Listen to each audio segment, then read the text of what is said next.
Google's $10 billion data centre Vizag కి వస్తుంది. Next 3 years లో 88,000 crores ఇన్వెస్ట్ చేయబోతుంది. ఇది ఇండియాస్ లార్జెస్ట్ FDI ఇన్వెస్ట్మెంట్. దీనివల్ల 188,000 ఉద్యోగాలు ఇవ్వచ్చు అని చెప్పేసి నారా లోకేష్ గారు అంటున్నారు. ఆన్ పేపర్ అయితే సైన్ లేదు కానీ ఆయన చాలా బలంగా అంటున్నారు. ఎకనామిక్ యాక్టివిటీ గూగుల్ చేయబోతుంది. ఈ ఒక్క పెట్టుబడి వల్ల మా అంచనా సుమారుగా 188,000 మందికి డైరెక్ట్ గా ఇండైరెక్ట్ గా ఉద్యోగాలు కల్పించగలుగుతాం.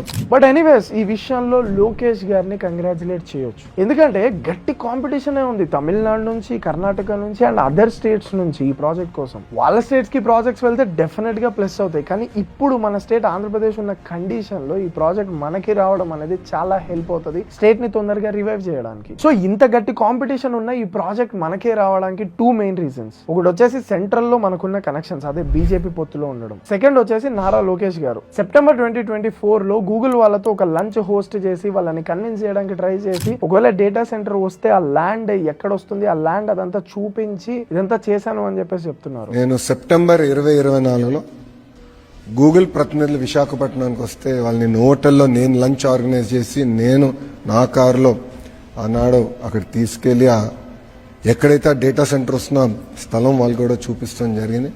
అండ్ ఒకప్పుడు మైక్రోసాఫ్ట్ ఇన్వెస్ట్మెంట్ అనేది హైదరాబాద్ ని ఎలా అయితే షేప్ చేసిందో, ఇప్పుడు గూగుల్ ఇన్వెస్ట్మెంట్ అనేది ఆంధ్రాని, వైజాగ్ ని మార్చగలిగే స్కోప్ ఉంది అని చెప్పేసి నారా లోకేష్ గారు అన్నారు. డైరెక్ట్ గా మైక్రోసాఫ్ట్ క్రియేట్ చేసినంత జాబ్ క్రియేషన్ చేయకపోయినా, ఎందుకంటే అది డెవలప్మెంట్ సెంటర్, ఇది data centre. But AI based companies అన్ని కూడా దీని చుట్టూ వస్తాయి. ఈ గూగుల్ డేటా సెంటర్ చుట్టూ ఒక మంచి ఎకో సిస్టమ్ అయితే బిల్డ్ అవుతుంది అండ్ ఇంకా కొత్త కంపెనీస్ వస్తాయి. సో అలా కొత్త కంపెనీస్ దీని చుట్టూ రావడం వల్ల ఇంకొన్ని కొత్త జాబ్స్ పుట్టుకొస్తాయి అండ్ దీని వల్ల ఆంధ్రప్రదేశ్ కి ట్యాక్స్ రెవెన్యూస్ పెరుగుతాయి. సో ఈ వ్యవహారం అంతా కూడా ఆంధ్రప్రదేశ్ కి ప్రెసెంట్ అండ్ ఫ్యూచర్ లో కూడా చాలా పెద్ద అడ్వాంటేజ్ ని యాడ్ చేస్తుంది. సో ఇలా ఇర్రెస్పెక్టివ్ ఆఫ్ పార్టీస్ ఆలోచించి నారా లోకేష్ గారు కానివ్వండి, కొనిదెల పవన్ కళ్యాణ్ గారు కానివ్వండి, నారా చంద్రబాబు నాయుడు గారు కానివ్వండి, ఇర్రెస్పెక్టివ్ ఆఫ్ పార్టీస్ ఆలోచించి ఇలాంటివి ఇంకా చేయగలిగితే స్టేట్ తొందరగా రివైవ్ అవుతుంది అండ్ యూత్ లో కొత్త కాన్ఫిడెన్స్ వస్తుంది. నారా లోకేష్ గారు మీ వర్క్ తో ఇంకా రాష్ట్ర ప్రజల్ని మెప్పించాలని మనస్ఫూర్తిగా కోరుకుంటున్నాను. ఏదైనా మంచి పని చేసినా డెఫినెట్ గా అందరు కంగ్రాచులేట్ చేయాలి. తేడా జరిగినప్పుడు డెఫినెట్ గా ప్రశ్నించాలి.